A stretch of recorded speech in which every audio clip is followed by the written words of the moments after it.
So, welcome Game Replays. It's Monday night. The Americans are hard at work, earning cash to bring home to their wives, to feed their children, to buy shoes. So, we will not have the production values that we had last night. No fancy videos. Oh, looks like, look at that, Hixie got the overlay up. Is he a star or what? 10 minutes before the show, Kabooter realized that he couldn't run XSplit and he couldn't broadcast, or something was going on. He was all practiced up with overlays and so forth.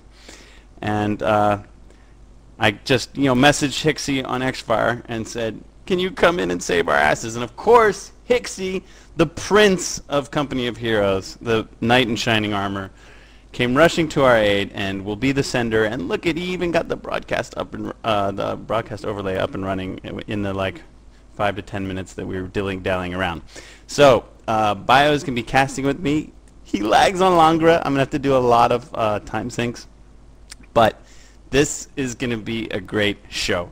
We hyped the shit out of Cepha and Seb last night, and that wound up being a bit anticlimactic. But this is going to deliver. You're going to see some of the best COH that you've probably ever seen. It's Seb, former tournament winner, versus Aimstrong, former tournament winner, the #1 seed and the #3 seed. These guys are really darn good at this game. They used a veto system to pick the map, so Langra will be first, and then they'll do some vetoing, and Semois will be second, and maybe, I don't know, if there will be a 5th game, we'll see a 3rd map. That's yet to be seen. I have no idea what the results are, which is cool. And I'm joined here tonight by BioSparks. How you doing, Bio? I'm doing good.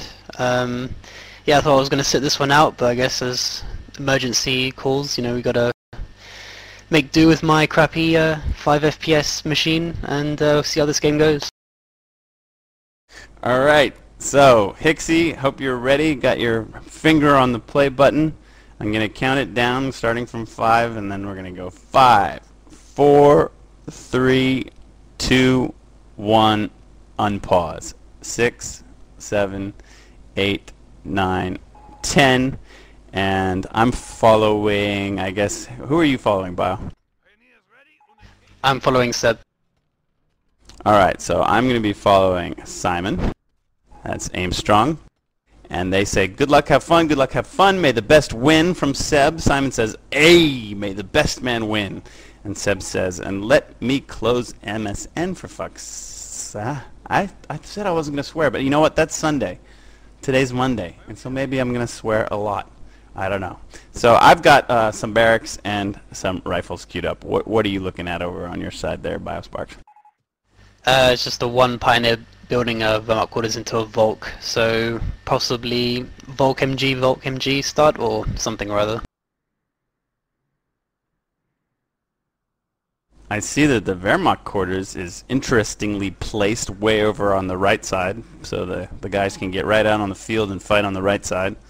I guess he foresees a game in which he's locked the left and he fights on the right, and he's got an interesting barracks Wehrmacht quarters placement there. Yeah, usually where the Wehrmacht quarters is placed, if it's on the left-hand side, usually the Wehrmacht player will always lock down left-hand side and pretty much play on that side of the field, whereas obviously on this side, I think right side is slightly harder to hold. There's more flanking options for Americans, but then again, all the points are a lot closer together, so it's like high risk, high reward. Aimstrong says, I think I've got a feeling we're going to have some good games. And that's what we like to hear. His rifles are moving over towards that very strong house. Seb is building some wire in the middle, and he's got some Volks out.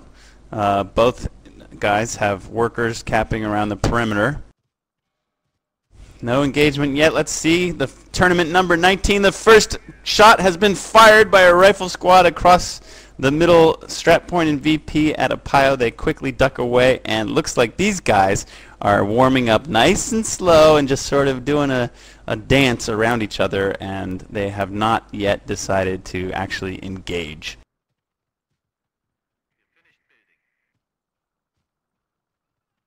Yeah, it seems like these guys are like just getting a feel for each other and just thinking, okay, I don't want to dedicate myself to any fights in the early game and be like set back on manpower, so they want to both wait for an engagement that they're both comfortable with. Okay, let's see who will be the first to lose a soldier. Aimstrong's raising that ammo point under fire, and he is the first. Blood has been drawn. He lost a rifleman. Volks have garrisoned the house, and the rifles back away and move over towards the VP. You can see that the two VPs have already been capped, and let's see. Blue is Aimstrong, so he's in the VP lead at the moment. This will have an influence if there's a fifth game, but until then, we're basically going to go Axis Allies for the first 4 games.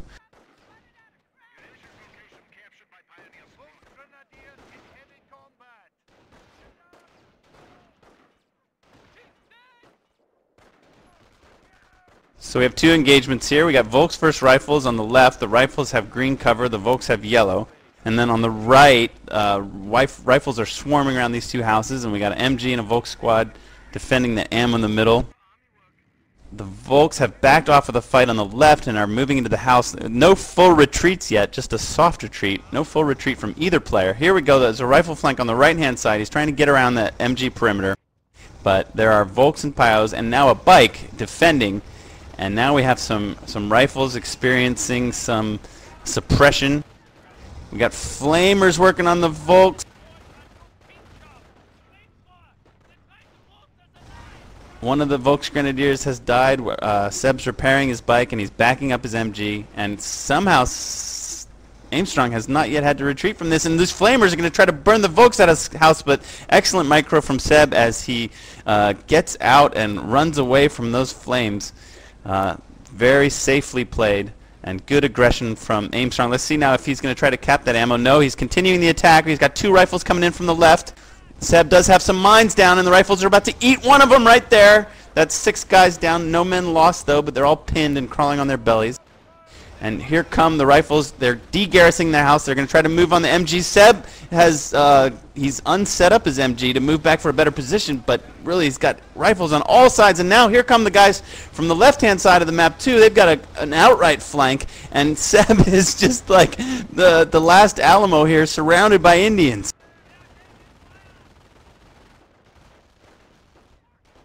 Oh my goodness, a massive mine kills 7 riflemen and protects the flank. What brilliant placement of that mine there. And that really going to hurt Aimstrong. His Seb sniper is coming out and picking off the last remaining guys of that squad. And one of them might get annihilated here. Seb's chasing and focusing that one rifleman. He upgrades bars as he retreats, and it looks like, oh, the bike's after him now too. It looks like he will get away.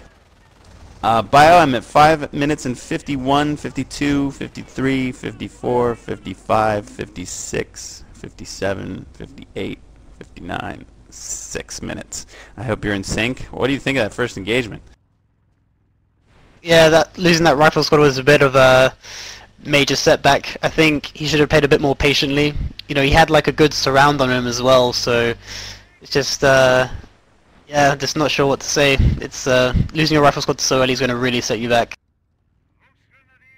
And now Seb is very aggressive, leading with the bike. His sniper ran uncloaked to the front of the field, blew the head off of an engineer. His mom's going to get a sad letter in Brooklyn, and then retreats into his position. And although Seb is doing really good with the fight and the mines, his map control is not so hot. He hasn't really been able to cap either side, and he's only got a few resource points connected.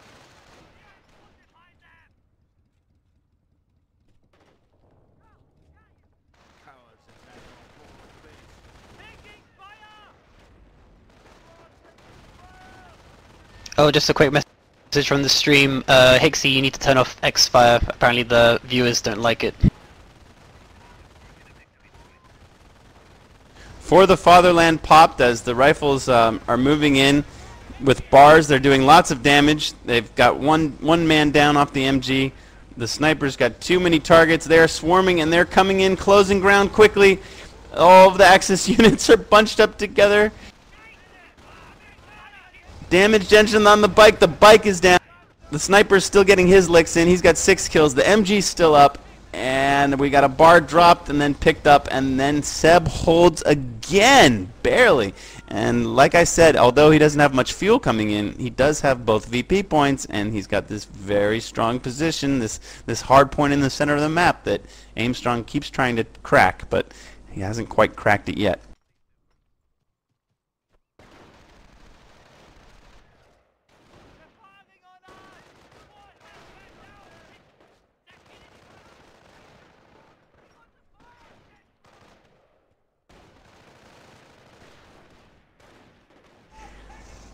Seb remans an MG. Flamers are coming in. Those squads are both very weak. There's only 2 men left. Farther Fatherland is popped. Sniper's still popping away. The Flamers have to go. And the MG stays, which kind of pins Aimstrong in his base. Really nice remanning of that MG. And look at this Sniper go. He's got 10 already. And now on the back side of the field, Seb has sent one Pio squad to start capping up the map. So it's starting to look really good for Seb at the moment. Aimstrong only has a triage center to heal his guys. He has not yet put down a supply yard. And there's no tech from Seb at the moment. Long tier 1 action right here.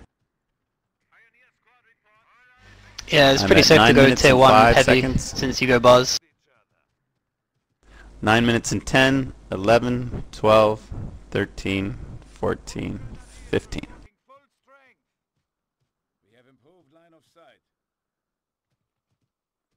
Still no teching from the Americans. He's got 3 rifle squads and 2 flamer squads. They all have bars, of course. But Seb's position in the center is looking very strong, and this sniper just keeps getting kills. It's really hard to do any damage to this position when you're losing guys outright as they come onto the field. So here comes Aimstrong again from all angles. This is really nice rifle play. He's coming in from all sides of the map. But look at this. Seb's got a bunker in the center. His MG's going to garrison his bunker, and it's going to... Whoa! We got an off-map instant right side of infantry company selected, and an off-map Howie shot called in on that bunker. Let's see if it's going to go down.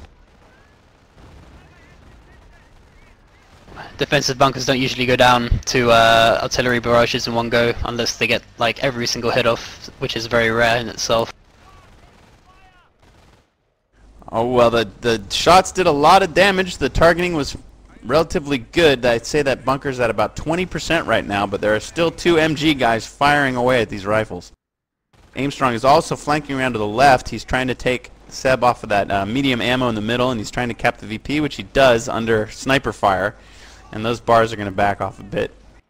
Seb's leading his sniper with his Volks. Very good tactics here. Give the sniper some protection.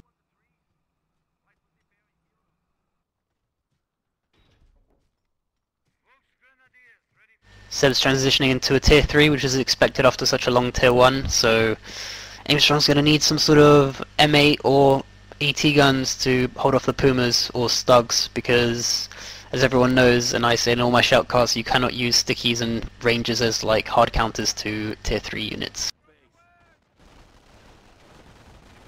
He tried to move in with some flamers on the left flank there, but an MG was pointed in that direction. Those flamers will be lucky to survive this retreat. Let's see how they do. Hey, they get away again. Some bars came up to cover their retreat path, but they are getting swamped by Volksgrenadiers. There are 10 of them around that green cover by that hay bale, and no rifle may pass.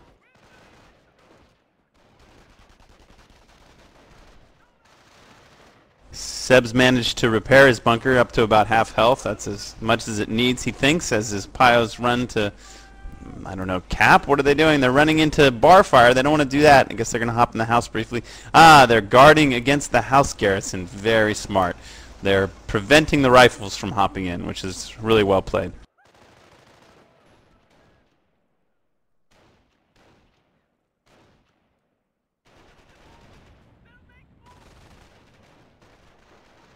Oh, we see Seb pumping out a Stug as his first unit from the tier 3, which is going to cause some problems. Stugs have got a recent speed buff this patch, so it's going to be interesting how he uses it and how any AT guns will probably be forced to be used by Aimstrong.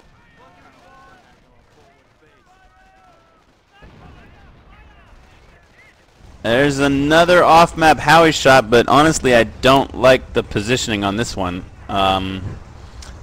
There weren't even any units there when he fired it. I don't know what he was going for. He didn't get the sniper, did he? No. No, the sniper's retreated back to his base. He took some damage, but nothing that a med pack won't cure. And this Stug, yeah, is going to be problems for Simon because he has absolutely no AT on the field. He's only now putting up a tank depot. So the tank depot starting is going to take a while to finish, and then of course he's going to have to try to get an M10 out on the field. So it's going to be a while yet. Seb hasn't showed the Stug, hasn't gotten any work. There he gets to fire at the rifle squad at the strap point. So Simon finally did, you know, Seb had to tech. He had to spend some time building that tier 3 and spend some manpower on that Stug. So Aimstrong was able to crack the center, but now let's see what's going to happen as the tech units come out.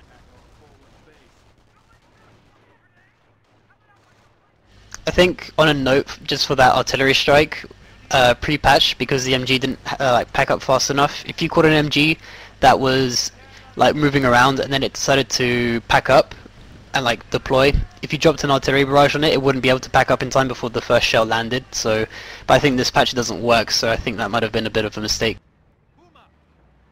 That sniper just shot another engineer, shot those flamers that were trying to flame out the MG in the bunker, and that sniper has 19 kills already. We're at 14 minutes and 21, 22, 23, 24, 25.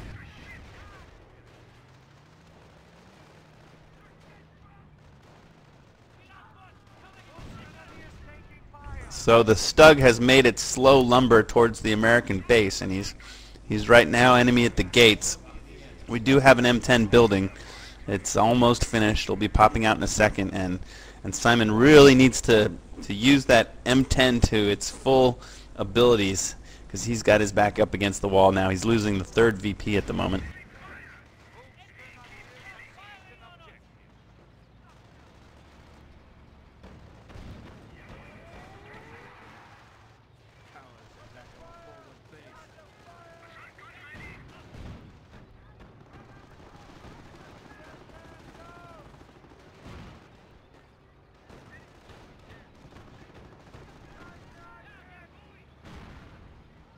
There was a good shot from the M10 against the Puma, did about 30% damage.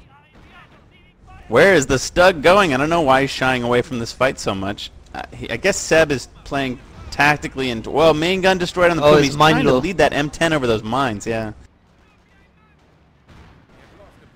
Oh, Puma down. Talk about using the M10 to its full capabilities. That was an excellent kill, and he has taken absolutely no damage. So now he can work on the Stug one-on-one. And but both players don't really like that fight. A lot of backing up here. Seb just doesn't have any infantry or capping power at the moment. He is sending a rifle squad around to the right-hand side to try to maybe lower that fuel. And to the right-hand side to lower that fuel as well. So he's playing the perimeters with his infantry to try to cap, and using his M10 in the center. He'll get repaired now in the safety of his own base. We have a flag hit going up in the middle. Indeed, indeed. And how do you think that will influence this game? Well, it'll pretty much make every single armor obsolete unless your name is Pez with Allied War Machine, which he doesn't have. So now, do you think that 88 could like hit the barracks? I believe it can actually hit the tank depot. It's pretty long range. So there's that big gun firing. You know, the 88, that's the same exact gun that's mounted on the Tiger tank. And, whoa, it's doing damage. The Volks are doing the most damage, and that rifle's got to go.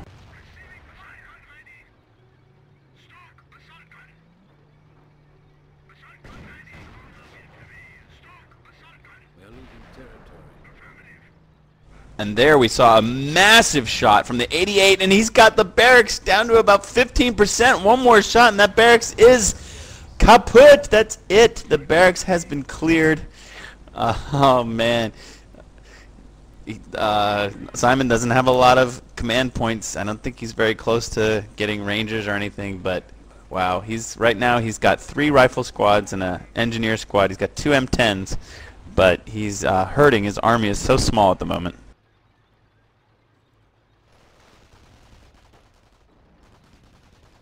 And here's the full map cap from Seb. He's taking both the cutoff point and the fuel on the right, and that's going to leave Aimstrong with only this stripe of blue along the left-hand side to claim his own, or stripe of red on your broadcast. I think the flak was a really good decision, especially with the placing with it, because if you go flak, obviously means that armor is less a lot less effective with the flak in the middle, and because he sniped the barracks as well, it prevented any infantry transitions. So I think that was kind of like the nail in the coffin for Aimstrong, because if you 220 manpower to rebuild the barracks and then start pumping more rifles again is pretty much it's not economically viable.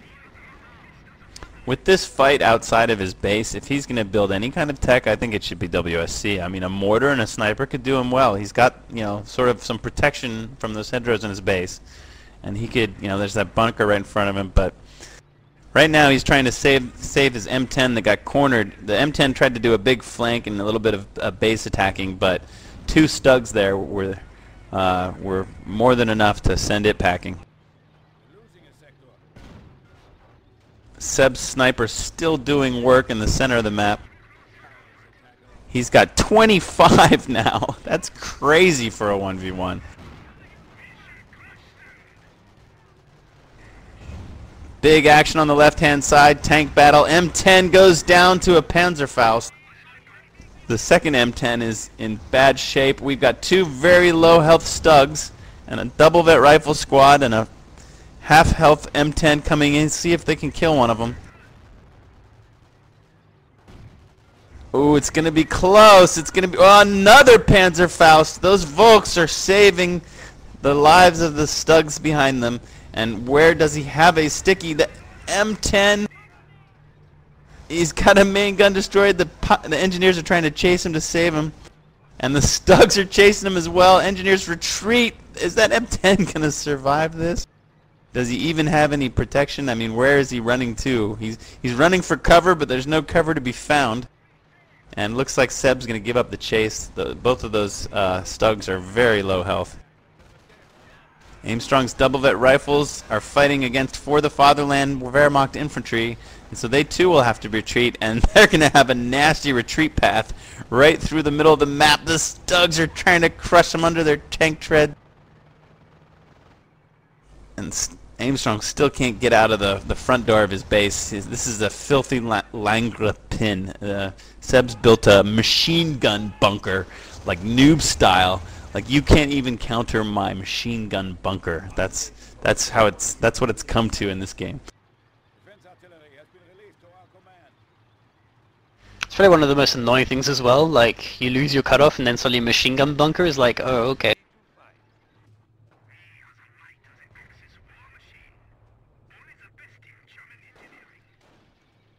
The 88 is still firing into the base, picking off rifles where they stand. Sniper's got 28. Good grief. So Aimstrong has got 2 engineers repairing that one lonely M10. Here comes an off-map shot. I don't know where it's gonna fall. It's at that MG position. Oh god, just terrible. These last 2 off-map shots have been totally useless. That was at an MG position. The MG simply retreated and absolutely no damage was done. Aimstrong's got a Sherman out, but I wouldn't want to be that Sherman in range of the 88. I think he's actually he's using the MG nest as cover from the 88. Let's see. Yeah, the 88 cannot target the Sherman. That's pretty nice. I like that.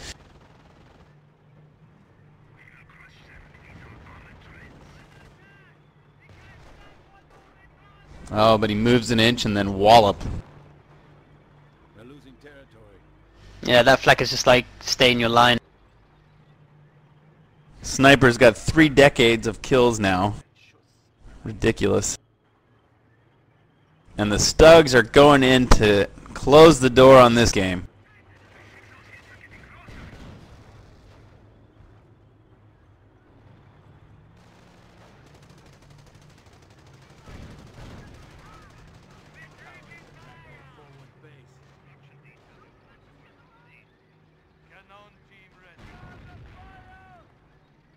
So many misfires from the Stugs in the M10.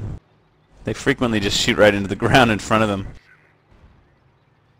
Look at those two pop, pop, but where did those shells go? Nowhere.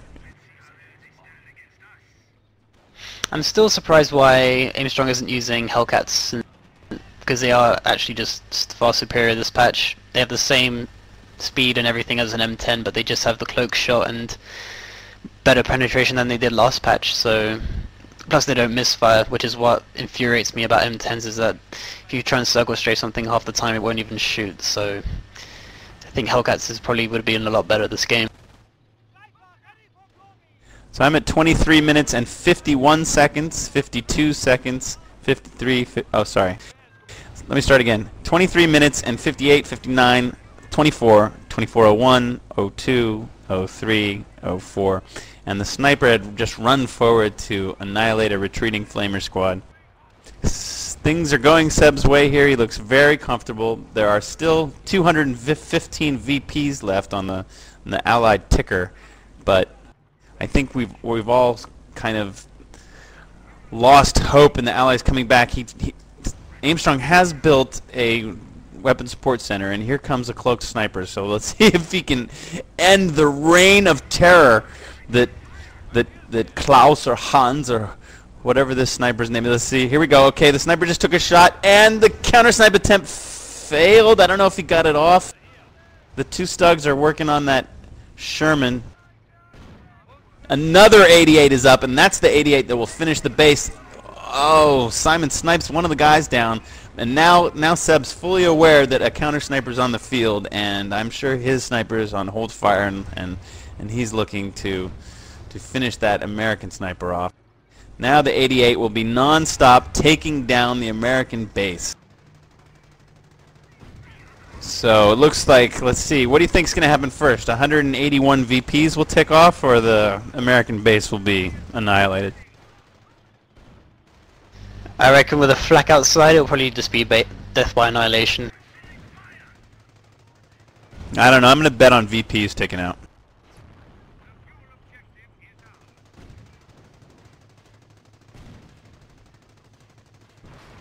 Tank Depot, kaboom! Next victim will be the Casualty Clearing Center, the Triage Center. Oh, Sherman down.